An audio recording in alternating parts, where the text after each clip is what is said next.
Hello everyone. आज के इस वीडियो में कक्षा 6 के लिए भूगोल की पाठ्य पुस्तक अर्थात सामाजिक विज्ञान पृथ्वी हमारा आवास, इस कक्षा 6 के पुस्तक में विषय सूचियों की संख्या 8 है और इन सभी 8 चैप्टरों में 5-5 ऑब्जेक्टिव टाइप के प्रश्न दिए गए हैं। इन्हीं ऑब्जेक्टिव टाइप के प्रश्नों को आज के इस वीडियो में हम सॉल्व करेंगे। तो देखिए, पहला चैप्टर है सौर मंडल में पृथ्वी और इस चैप्टर का पहला प्रश्न है किस ग्रह को पृथ्वी के जुड़वा ग्रह के नाम से जाना जाता है। तो इसका जवाब हो जाएगा शुक्र। अगला प्रश्न है सूर्य से तीसरा सबसे नजदीक ग्रह कौन सा है। तो जवाब हो जाएगा पृथ्वी। अगला प्रश्न है सभी ग्रह सूर्य के चारों ओर किस प्रकार के पथ पर चक्कर लगाते हैं। तो जवाब हो जाएगा दीर्घ वृत्ताकार पथ पर चक्कर लगाते हैं। ध्रुव तारों से किस दिशा का ज्ञान होता है। तो उत्तर दिशा का ज्ञान होता है। अगला प्रश्न है क्षुद्र ग्रह किन कक्षाओं के बीच पाए जाते हैं।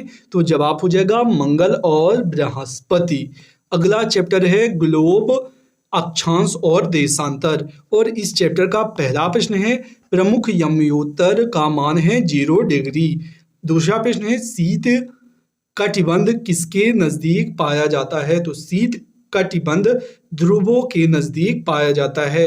देशांतरों की कुल संख्या कितनी है। तो देशांतरों की कुल संख्या 360 डिग्री है।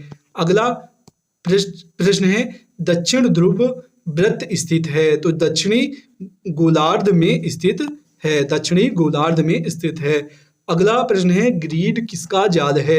तो अक्षांशों अर्थात समांतर रेखाओं एवं देशांतरी यमयोत्तरों का ग्रीड जाल है।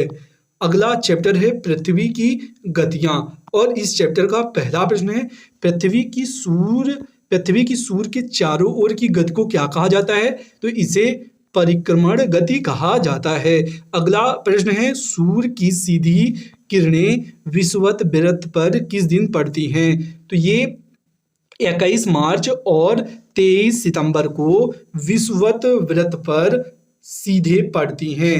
अगला प्रश्न है गर्मी में क्रिसमस का पर्व कहाँ मनाया जाता है। तो गर्मी में क्रिसमस ऑस्ट्रेलिया में मनाया जाता है।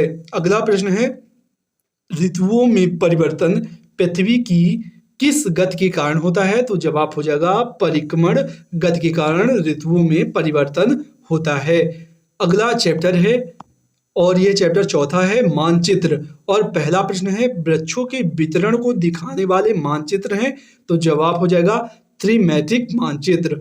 और अगला प्रश्न है नीले रंग का इस्तेमाल किसे दिखाने में किया जाता है। तो नीले रंग का इस्तेमाल जलाशयों को दिखाने के लिए किया जाता है। अगला प्रश्न है दिक् सूचक का उपयोग किया जाता है। तो दिक् सूचक का उपयोग मुख्य दिशा का पता लगाने के लिए किया जाता है। अगला प्रश्न है पैमाना आवश्यक है। तो ये मानचित्रों के लिए पैमाना आवश्यक है। अगला चैप्टर है पृथ्वी के प्रमुख परिमंडल और यह 5वां चैप्टर है। प्रश्न है कौन सी पर्वत श्रृंखला एशिया और यूरोप को अलग करती है। तो कौन सी पर्वत श्रृंखला करती है। यूराल पर्वत श्रृंखला। अगला प्रश्न है उत्तर अमेरिका दक्षिण अमेरिका से कैसे जुड़ा है। तो उत्तर अमेरिका दक्षिण अमेरिका से स्थल संधि से जुड़ा हुआ है। अगला प्रश्न है वायुमंडल में किस गैस का प्रतिशत सर्वाधिक है। तो नाइट्रोजन का प्रतिशत सर्वाधिक है। अगला प्रश्न है पृथ्वी का कौन सा भाग ठोस चट्टानों का बना है। तो जवाब हो जाएगा स्थल मंडल ठोस चट्टानों का बना है। सबसे बड़ा महाद्वीप कौन सा है। तो जवाब हो जाएगा एशिया महाद्वीप सबसे बड़ा महाद्वीप है। अगला चैप्टर है पृथ्वी के प्रमुख स्थल और इस चैप्टर का पहला प्रश्न है पर्वत पठारों से भिन्न होते हैं। तो ऊंचाई से भिन्न होते हैं। पर्वत की ऊंचाई पठारों की अपेक्षा अधिक होती है। तो इसका जवाब हो जाएगा ऊंचाई। अगला प्रश्न है हिमानी कहाँ पाई जाती है। तो हिमानी पर्वतों में पाई जाती है। अगला प्रश्न है दक्कन पठार कहाँ स्थित है। तो जवाब हो जाएगा भारत।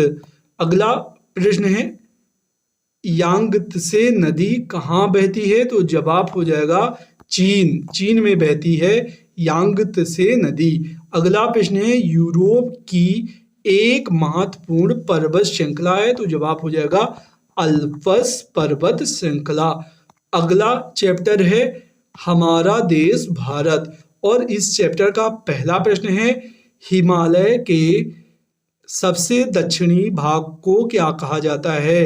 तो हिमालय के सबसे दक्षिणी भाग को शिवालिक भाग कहा जाता है। अगला है सह्याद्री को अन्य किस नाम से जाना जाता है? तो जवाब हो जाएगा हिमाद्री नाम से सह्याद्री को जाना जाता है। अगला प्रश्न है पाक जल संधि किन देशों के बीच स्थित है? तो जवाब हो जाएगा भारत और श्रीलंका। अगला प्रश्न है अरब सागर में स्थित भारतीय द्वीप समूह कौन से हैं? तो लक्षद्वीप द्वीप समूह भारतीय द्वीप समूह हैं। अगला प्रश्न है भारत की सबसे पुरानी पर्वत श्रृंखला कौन सी है? तो ये अरावली पर्वत श्रृंखला है। अगला और इस वीडियो का आखिरी चैप्टर भी हो सकता है। तो देखिए चैप्टर का नाम है भारत जलवायु वनस्पति तथा वन्यजीव और इस चैप्टर का पहला प्रश्न है विश्व में सबसे अधिक वर्षा वाला क्षेत्र कौन सा है? तो मासिनराम चेरापूंजी और यह भारत में स्थित है। यहाँ सबसे अधिक वर्षा होती है। अगला प्रश्न है मैंग्रोव वन कहाँ पाए जाते हैं? तो मैंग्रोव वन अधिकतम खारे जल में पाए जाते हैं। अगला प्रश्न है महोगनी एवं रोजवुड वृक्ष पाए जाते हैं? तो उष्णकटिबंधीय सदाबहार में महोगनी एवं रोजवुड वृक्ष पाए जाते हैं।